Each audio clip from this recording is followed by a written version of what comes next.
did. I went before you. Do you do that for everybody?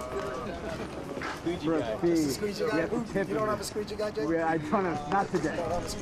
I got it's holiday time, so he's on vacation. Bring Eric, so you give him something to do. He's in New York. I would. He's on vacation.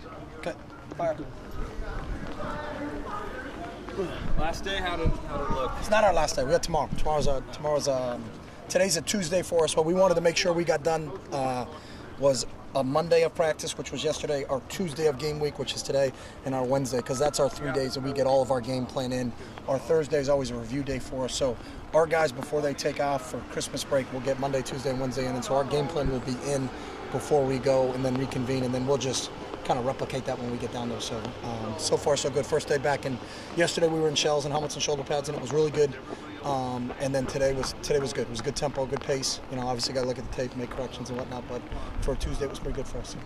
What's the key to staying on task when these guys are out of their element for a week when you're on the bowl trip? You know, I think for us, our guys have been there. So it's, you know, I think maybe I was a little bit probably more nervous in 2009 because it was the first time we had, you know, gone through that type of scenario. But I think our older guys has given our younger guys an understanding of what needs to go on. But I think a lot of that goes into the recruiting process. We recruited good kids, so I'm not worried about any of these kids when they go home. They'll have Jimmy Rad will give them.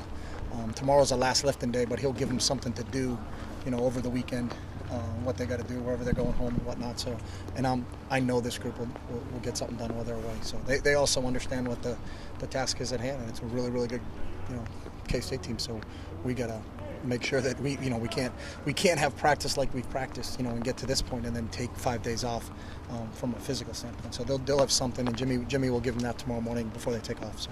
You mentioned that they've been there. They've literally been down in Glendale, in Arizona. I don't know if you guys are staying in the same hotel. You're practicing in the same place, though. We are. Everything's the same. Yeah, it's got to help. I mean, there's a lot of new faces, but I think the older guys can kind of explain. So just the easy things of, you know, where is the meeting room? It's right here. So a lot of that stuff, the familiarity with that, it certainly can't hurt you. So I think, you know, it'll help us. I think we've got an understanding as coaching staff and whatnot. We've been to that high school. We know how long it takes to get back and forth. So, you know, some of the efficiency things and trying to make sure when you got to move a group like this to certain places, you got to understand it, and you got some familiarity with it. So it can't hurt you. So.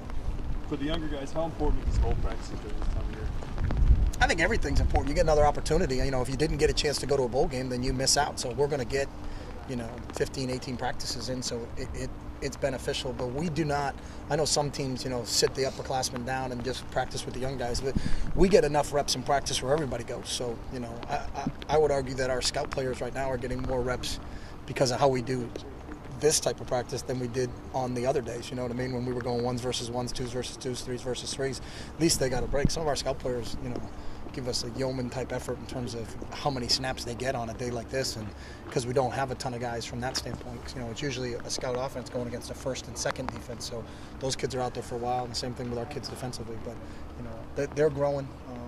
You know, we practice with them every Friday in the stadium, and I've seen growth from all those young kids that aren't playing as true freshmen right now, and they've done a lot of work. But anytime you get a chance to practice, extra practice in, you know, you take full advantage of it, because after the third, you know, we don't get a chance to get our hands back on them until that first week of April when spring ball starts up again. So we're taking advantage of it. So. Surprised or disappointed by the NCAA's decision?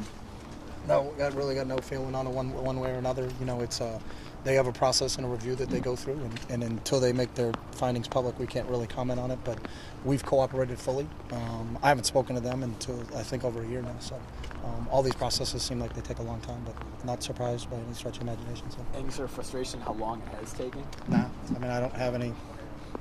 We have no say. Our school has no say. So, and no one does. And we understand the process going into it. So.